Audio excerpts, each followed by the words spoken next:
How you doing? Good, I'm doing good. How are you? I'm pretty good. We called just basically that you were just reporting vehicles throughout I guess that we're driving around the IBC. Okay, what happened? I'm sorry? What happened? Yeah, what happened? It was just that we had received a call that you were reporting vehicles while they were passing by the IBC. Okay. Are you from the area? Yep. Do you have an idea on you? Just have dispatch knows that I'm in contact with you? This is a consensual encounter? No, we actually got a call. How come not consensual? Well, because we had parties that were asking for me to check out with you. Is there a crime being broken? No, there isn't. So it's consensual then, right? Well, it's not consensual because if it was consensual, then that would be just me making contact with you without me being dispatched. Well, since there's not a crime, then you have no investigation, right? No, it is that's the reason why I'm here. I didn't know that you were standing behind the IBC bank. The suspicion of crime? No, it's not. So you have no reason to be here, right? I do. I'm advising you that I got a call. Oh, so I think what you would do is make contact with them then. No, because I don't know. Oh. So you just got an anonymous call? Dispatch justice. Well, I don't really give ID. Well, you're required to right now. Obviously, I got a call. Welcome back to the channel. Today we're diving into another interaction where the police clearly misunderstand both the law and citizens' rights. Two officers confront a man filming in public, but they can't agree on how to handle it. One wants his ID, the other is unsure. Watch carefully as they attempt to justify a request for personal information even though no crime has been committed. It's not a consensual encounter. I'm only required to give ID. I believe it's 3802 Penal Code. I'm only required to give ID if I'm lawfully arrested. I'm not lawfully arrested. Well, no.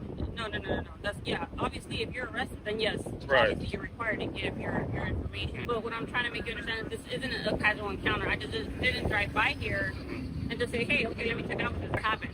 Okay, so I didn't know that you were out here. You're right. Okay. So in terms of your investigation was a suspicious person.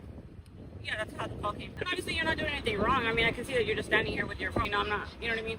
So and why you're not would, in any trouble. I mean, I wouldn't know that. If I surrender my Fourth Amendment, I could be wanted. Then that'd be surrender of Fourth Amendment, then I could be in trouble. I'm just saying, in hypothetical scenarios, we watch cops all the time, right? It still comes on TV. When someone surrenders their Fourth Amendment, such as their ID, you guys run that through NCIS, and then you go, or ASIS, you're right, and you run their system, their information is look for warrants. So now they surrendered their Fourth Amendment, then they're subject to arrest. Okay, so do you understand the reason why I'm here? Yeah, I totally understand that, but that would be like in a whole different circumstance, right? So or anything like that. Right. It's not a casual encounter. Uh-huh.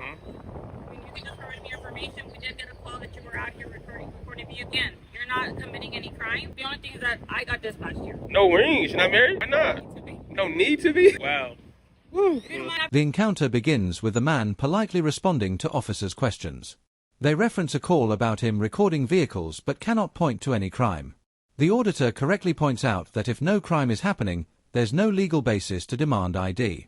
The officers struggle to explain why this is not a casual encounter versus a lawful investigation, highlighting confusion about reasonable suspicion versus consent. You're out of your hair. It's kind of hot out here, and you can continue. It's a good shade. Look at this shade. Unfortunately, I cannot assist you with your investigation. That's not my job. I'm not going to do that. So even identifying me will be assisting you with your investigation. Well, the thing is that I don't know you personally. You're not supposed to. I'm a private citizen. Yeah, of course. So Right. What I'm saying is I got dispatched here. Well, you got to So know. it's not a consensual encounter, right? You do have to identify, is what I'm saying. I don't have to identify. How long you been an officer? 2 years. Few years. I got a question. This is hypothetical speaking. This is not, I'm not insinuating nothing. This is a hypothetical conversation. When officers encounter a member of the public, and a member of the public explains to them their right. Okay. I can hear you. I can multitask. Okay. Name, badge number? 747. What was your badge number? Okay, just like a hypothetical question. I'm not insinuating nothing, but when officers encounter a member of the public, and the member of the public state their rights or penal code, why do officers never think that they're police? Is it because there's a code of conduct that if you're a police, you wouldn't do this? If you're a police, you wouldn't be out here with a camera doing what you're doing. Is that like an internal thought process? I don't even know. Wow. So no one. So when I rewind this and play this, you're saying I gave an incomplete sentence? That's not what I'm saying, sir. Well, then why don't you know what I'm talking about? So right now we're obviously you're going off topic, right? I'm supposed to, because you have no reason to be here. I do. I just explained that to you. We got a phone call. It's just somebody concerned. That's all it is. Right? And now you're here. And now I'm here. So it's not a consensual encounter like I mentioned. I just didn't drive by here and decide to talk to you. You did. I did. I actually got It's a little too loud for us to just roll by and talk to you. We just came into shift anyway, so. The officers repeatedly assert that he must provide ID, citing dispatch and non-consensual contact. The man counters with the Penal Code and Fourth Amendment rights, making it clear he hasn't committed any crime. The officers try to rationalize their position based on the call for service and potential suspicions, revealing how easily officers can misinterpret vague reports to pressure citizens into compliance. Well, the reason I say you did is because no one gave you a citation of a law being broken or a policy being broken. Therefore, for you to drive past and observe, you observe the suspicious person, which is me. You see no crime. He was given no crime. And you observe the suspicious person, which is me. And since you observed the suspicious person, hey, y'all body cameras rolling? Yeah.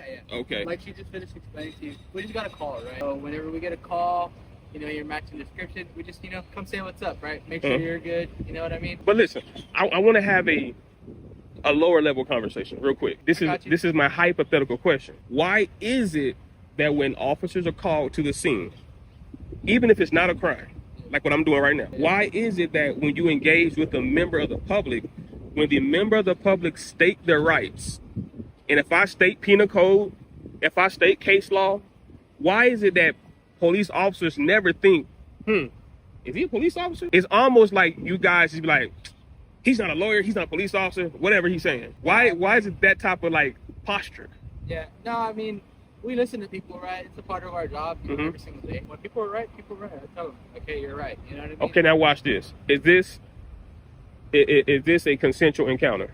No, it's not. Okay. Just because it's a call for service. Right, because it's a call for service. Yeah. But when it's a call for service, you guys are here to enforce the law. Not necessarily. Then what else do you enforce? So reasonable suspicion, right? What's reasonable? Reasonable? That's articulable reason What a suspicion. reasonable person would believe. You know what I mean?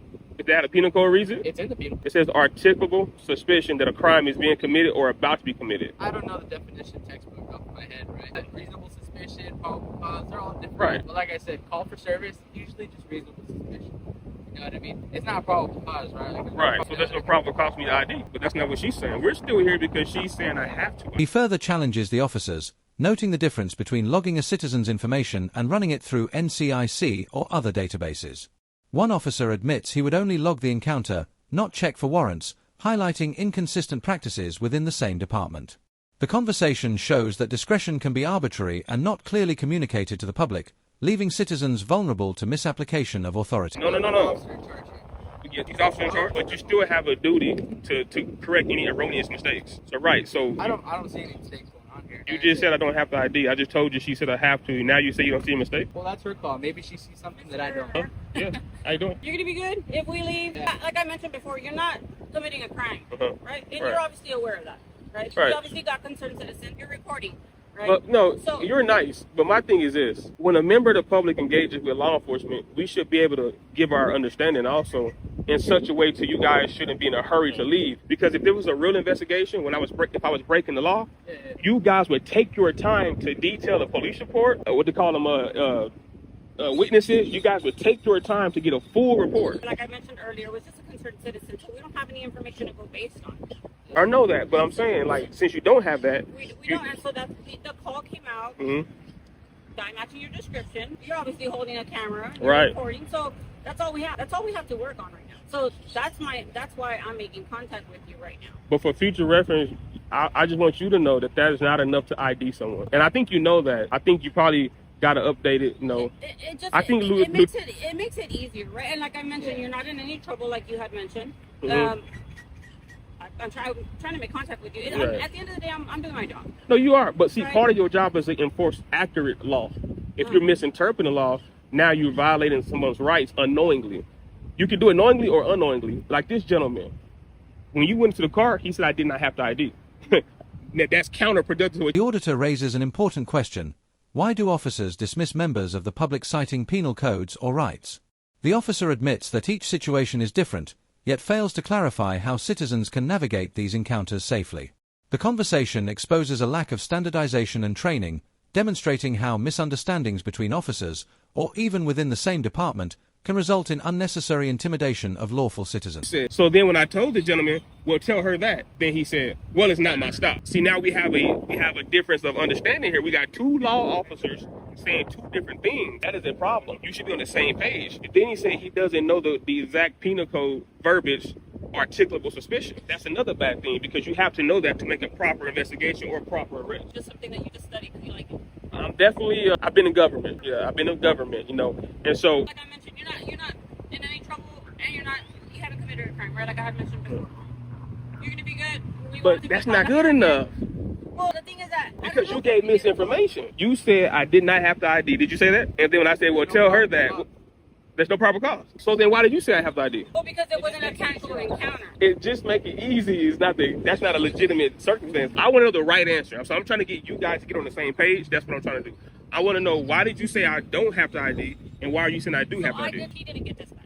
Doesn't matter. He's law enforcement. Because they probably just did a robot. I'm pretty sure. I have a call. Like I have an actual. I mean, there's always an officer in charge for any situation, but that doesn't mean you didn't know what's going on, right? Like I mentioned, I did get it. I have a call was created for me to make contact. Like I mentioned, I just didn't casually drive up here and I was on the other side of town when this call came in. Right. So all I'm saying is. The officers debate reasonable suspicion versus probable cause, showing a disconnect between law enforcement theory and practical enforcement. While one officer insists that ID is only required under probable cause, the other officer seems to treat the initial call as justification. This mismatch reinforces the lesson. Without clear understanding and agreement on the law, officers can inadvertently violate rights, creating confusion and legal risks for the public. If I would have gave you my ID, would you have ran my name? Would you have ran it in the system? No, I would have logged it in. Just that I made contact. So you wouldn't have ran for warrants? No, there's a difference. I can log it in that I made contact with, and obviously you haven't committed a crime. And running it through the NCIC, TCIC, right, which you had mentioned, is totally different. I wouldn't have done that. Now let me ask you this: how would a member of the public know when you're going to make that discretionary decision? Probably heard. I've done it before. I've done it before, and I know. And that's the bad thing about law enforcement encounter. You know, when a member of the public says something that happened in the past, law enforcement says, "Well, that's a different situation." But when you guys encounter us, and you say, well, you could be doing this, you could be doing that, then we can say, well, that's a different situation. So it goes both ways, you know. Right. Unfortunately, we're here because, like I mentioned before, there's the call that I received. And that's basically, like I mentioned, you're not in any trouble or anything like that. You guys got cards? Yeah. You can write the CAD number on there, this call for service number on there for me. You want the CAD narrative number? Yeah. So you don't want to say, are you the kind of public official that don't correct their officers when The auditor points out that encounters should be consistent, fair, and lawful. When officers provide contradictory explanations or misstate penal codes, citizens are put in an impossible position, comply under pressure or risk confrontation. He emphasizes that accurate knowledge of rights is essential, especially when officers disagree or rely on discretionary judgments, showing why public awareness is as crucial as law enforcement training. Wrong? I don't know if she's right or wrong. You don't know penal code? Yeah. What's penal code for ID? For ID? Yeah. It doesn't really make any sense. What is the penal code for when a member of the public is required to identify themselves? When they're suspected of committing a crime. Right. Am I suspected of committing a crime? So But when, like I said, we got reasonable suspicion, we got probable cause, we got mere suspicion. all that is separate, though. You're rambling on about all these different things. I'm rambling. Yeah, you keep throwing different names. Isn't that what you guys use to articulate an arrest or a citation? You use penal code, right? So when a member of the Transportation code for citation. or right. So when a member of the public brings up penal code, then they're rambling. Well, I mean, you don't really stay on one topic. You know what I mean? That's what I'm saying. Because you guys have no reason to be here, so I have to use subject matter examples to get you guys to understand. Well, that doesn't mean we're, telling you, hey, you're committing a crime or whatever, right? But it's just a concerned citizen, right? Our citizens are responsible. You're Daffy Duck. You need to touch up on your law and your fundamentals. Throughout the encounter, the officers try to justify their actions by referring to the original call and hypothetical risks. The auditor highlights how inconsistent and inaccurate interpretations of law by officers can result in rights violations, even if unintentional. He stresses the importance of clear communication and adherence to legal standards, showing the dangers of relying on incomplete understanding or informal procedures during public interactions. 3 o'clock, paragraph 9, 9:10 to 14:51. The video concludes with a stark reminder: citizens cannot always rely on officers to know or correctly enforce the law. This encounter demonstrates the need for everyone to understand their rights and challenge improper requests for information. Public awareness, recording interactions, and questioning overreach are crucial. Subscribe, like, and comment to help spread this message and ensure more people know how to protect their rights during police encounters.